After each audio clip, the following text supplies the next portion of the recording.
Šis kurs arī ir 2 zaķi ar 1 šāvienu, jo apgūstot PowerPoint vides kā tādas iespējas, tātad PowerPoint 2010 iespējas, mēs apgūstam arī vispār prezentēšanas prasmes kā tādas, piemēram, tad vienā slaidā labās vadlīnijas, cik mēs to informāciju liekam, neliekam, krāsu salikumi vai stils kā tāds, kādai ir jābūt prezentācijai. Tehniskās zināšanas un zināšanas par prezentēšanu.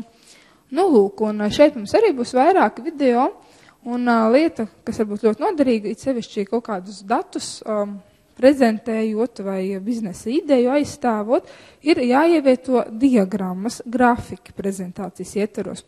Nu, no dzīvē es zinu, ka cilvēki dara arī tā, atver Exceli izveido šo, piemēram, pīrāga tipa diagrammu, un tad viņu izgriež. Tad, protams, tiek meklēt arī rīki, kā vēl to var izgriezt, un ieliek iekšā PowerPoint prezentācijām. Patiesībā tādu diagrammu var veidot pat tieši no PowerPoint prezentācijas, un jebkurā brīdī pēc tam arī to rediģēt, ja kādi dati ir mainījušies.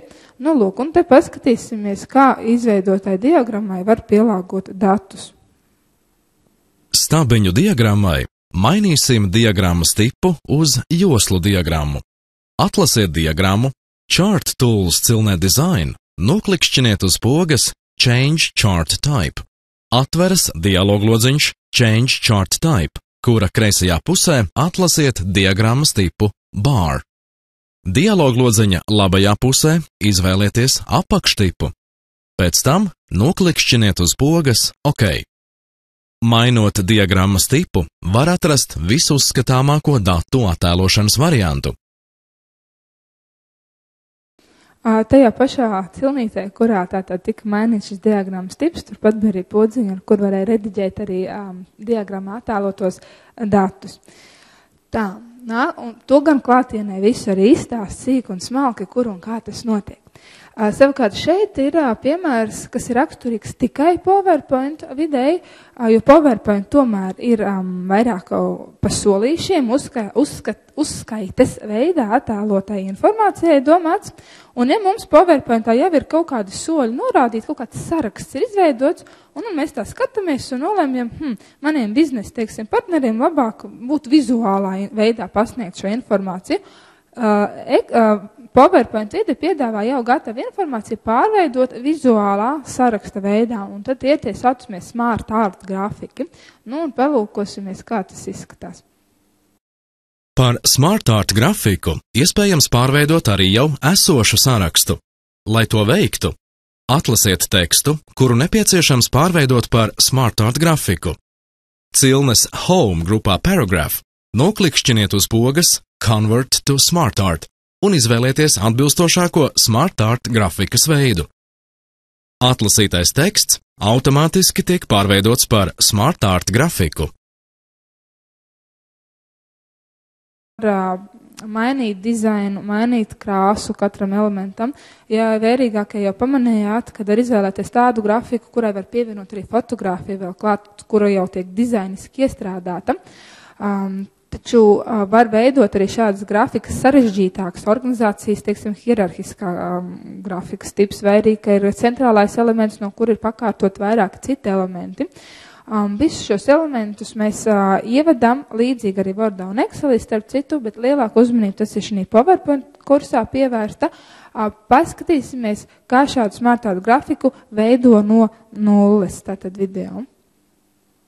Lai grafikas objektiem pievienotu tekstu, ērtāk teksta ievadi ir veikt no teksta rūts, ko var atvērt, noklikšķinot uz divpusēji vērstajām bultiņām grafikas labajā sānu malā. Katrs punkts ir jauna rindkopa, kas grafikā tiek attēlots kā atsevišķs objekts. Ierakstiet tekstu pirmajā rindkopā un noklikšķinot uz lejupvērstā bulttaustiņa, pārvietojieties uz pakārtoto rindkopu un aizpildiet to.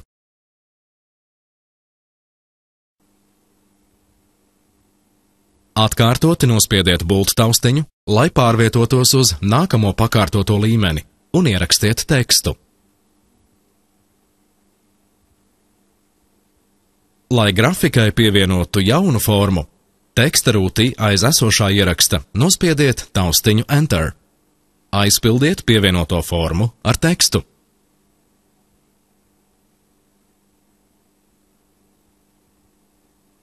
Lai pārietu uz augstāk esošas formas līmeni, teksta rūtī atlasiet atbilstošo ierakstu un SmartArt kontekstuālās cilnes Design grupā Create Graphic noklikšķiniet uz pogas Promote.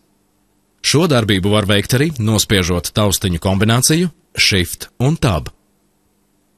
Lai pārietu uz augstāk esošās formas pakārtoto līmeni, teksta rūtī atlasiet atbilstošo ierakstu un SmartArt kontekstuālās cilnes Design grupā Create Graphic noklikšķiniet uz pogas Demote. Šo darbību var veikt arī nospiežot taustiņu Tab. Ja teksta rūts vairs nav nepieciešama, to varat aizvērt augšējā labajā stūrī, noklikšķinot uz pogas Close. Lai dzēstu kādu no grafikas formām, atlasiet to grafikā un nospiediet taustiņu Delete. Tātad šis ir video, kurš ir pieejams e-kursa formā.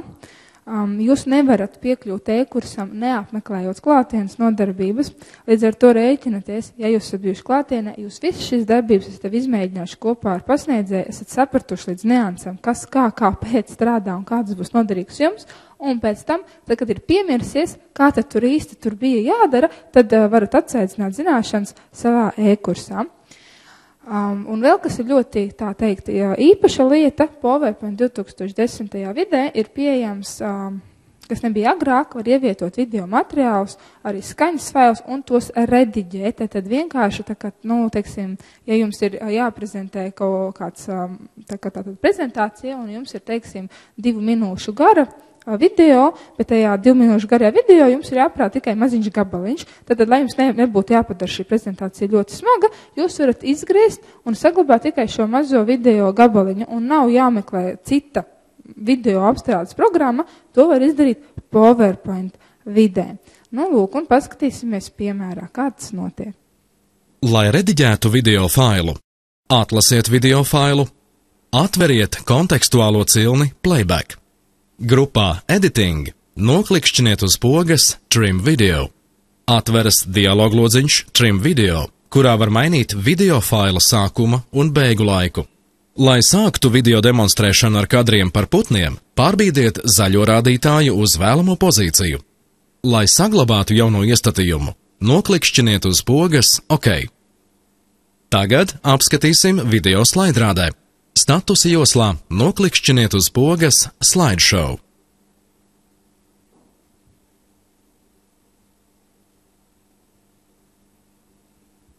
Tad mēs redzam, ka sākumā esošie zirgi ir pazuduši. Šī kursā tiek arī stāstīts, kā optimizēt PowerPoint prezentāciju, kā pasniegt to, kā tādā brīdī, kad viņi jau tiek demonstrēti un jūs viņu demonstrējat, kā var viņu efektīvi vadīt, lai nebūtu jāminimizē un darba skatā jāpārslēdzās uz citu slaidu, kā to var izdarīt ar taustiņiem un citi noderīgi paņēmieni. Starp citu, 2010. PowerPoints ļauj ievietot arī video materiālus no YouTube. Pareizāk sakot, ja ir interneta saslēgums datoram, tad no PowerPoint prezentācijas demonstrēt, teiksim, YouTube video gabaliņus.